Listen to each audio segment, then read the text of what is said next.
3 years after the stunning victory at Poitiers, England stood at the height of its power. The King of France was a prisoner in London. Vast territories lay vulnerable, and Edward III believed destiny itself had opened the path to the French crown. Yet the greatest campaign of his reign would unfold without a single great battle, and it would change the 100 Years' War forever. In 1356, Edward the Black Prince had accomplished what many believed impossible. At Poitiers, a smaller English army shattered the French host and captured King John II himself. The victory humiliated France, but it failed to end the war. Negotiations dragged on. Edward III had never abandoned his claim to the throne of France. If diplomacy could not secure his crown, perhaps another invasion could. Edward summoned nobles from across England, ordering them to gather one of the largest armies the kingdom had ever assembled. The Black Prince, now 29 years old and already one of Europe's most celebrated commanders, would ride once again at his father's side. In October 1359, nearly 15,000 English soldiers crossed the Channel from Calais. The army was unlike any England had fielded before. Longbowmen marched beside mounted knights, engineers hauled siege machines, and endless wagons carried food, arrows, and supplies. Their destination was not merely another battlefield.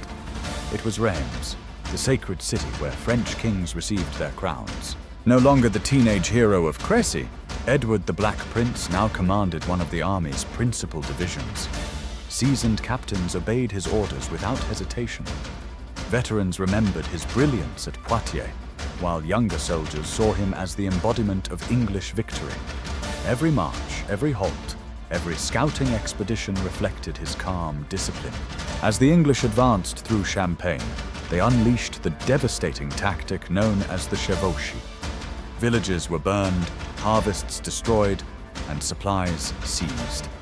Smoke darkened the sky for miles, as Edward III sought to force the French into open battle. Yet the enemy refused to take the bait. While England searched for battle, France chose patience. The young Dauphin, Charles, understood the terrible cost of fighting the English on their own terms. Instead, he shadowed the invaders from a distance, refusing to commit his army.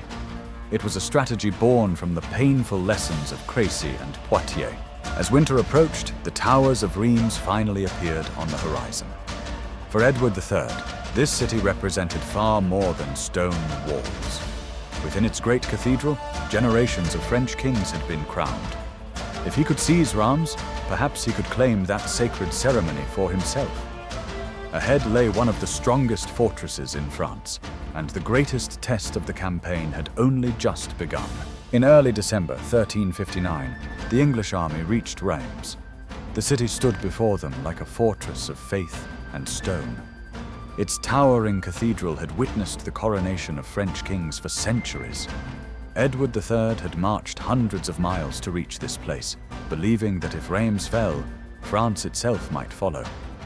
But the defenders had no intention of surrendering. The people of Reims had prepared well. Granaries were full. Wells had been secured.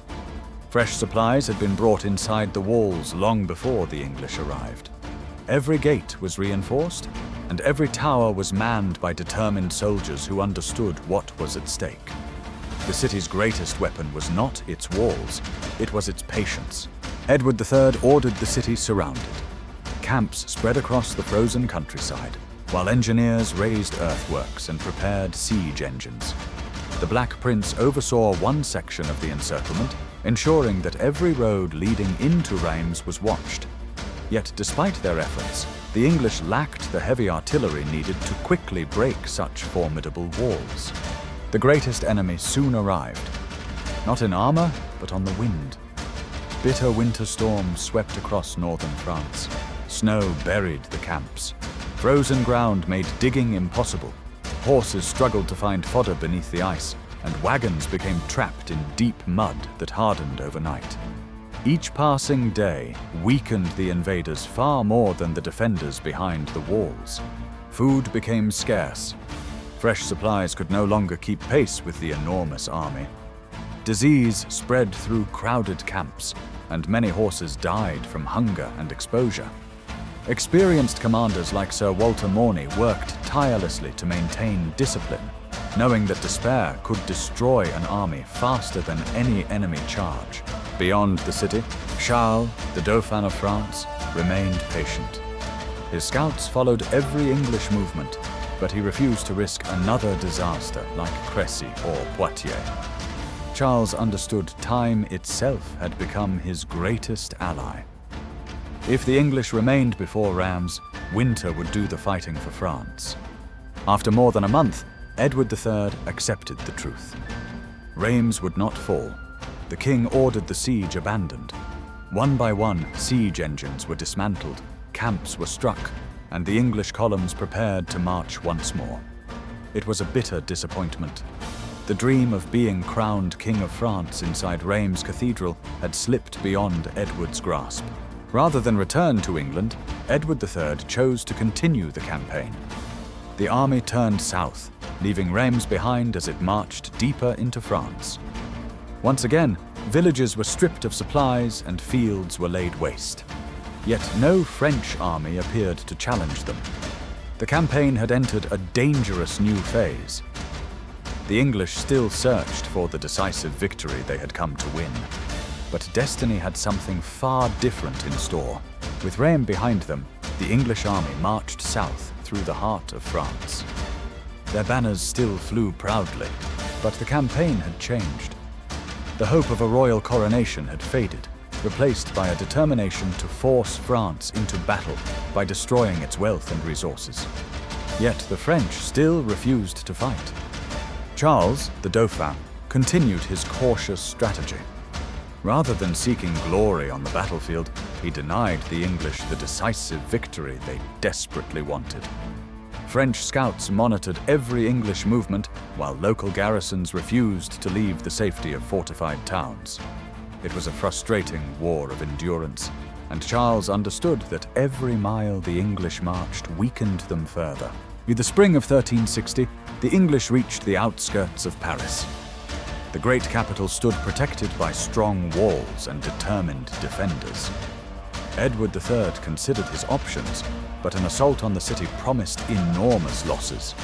Instead, the countryside surrounding Paris was devastated in another display of English strength, while the French remained safely behind their fortifications. Then, on the 13th of April, disaster struck. Without warning, violent wind swept across the English camp. Thunder rolled overhead as enormous hailstones crashed into men and horses alike. Panic spread through the ranks as tents collapsed and frightened animals bolted into the storm. Many believed God himself had passed judgment upon the campaign. The storm shattered morale. Supplies were running low, and months of marching had exhausted both men and animals. Edward III recognized the limits of what military force alone could achieve. Rather than continue a campaign of diminishing returns, he chose to pursue negotiations with the French crown. In May 1360, representatives of England and France reached an agreement that became known as the Treaty of Bretigny. France agreed to pay an enormous ransom for the release of King John II. England received full sovereignty over an enlarged Aquitaine, Calais, Poitiers, and other important territories. In return, Edward III suspended his immediate pursuit of the French crown as part of the settlement. Neither kingdom achieved everything it desired, but both gained a desperately needed peace. For Edward the Black Prince, the campaign marked the beginning of a new chapter. The enlarged lands of Aquitaine would soon become his responsibility to govern. His future challenges would no longer be won solely by sword and bow. Politics, taxation, and diplomacy would test him in ways no battlefield ever had. History often remembers the thunder of cavalry at Crécy and the triumph at Poitiers. Yet the campaign of 1359 and 1360 proved equally important. Edward III had failed to seize Reims or force another decisive battle, but he secured one of England's greatest diplomatic victories of the 100 Years' War. The Black Prince emerged not only as England's finest battlefield commander, but as one of the kingdom's most trusted leaders.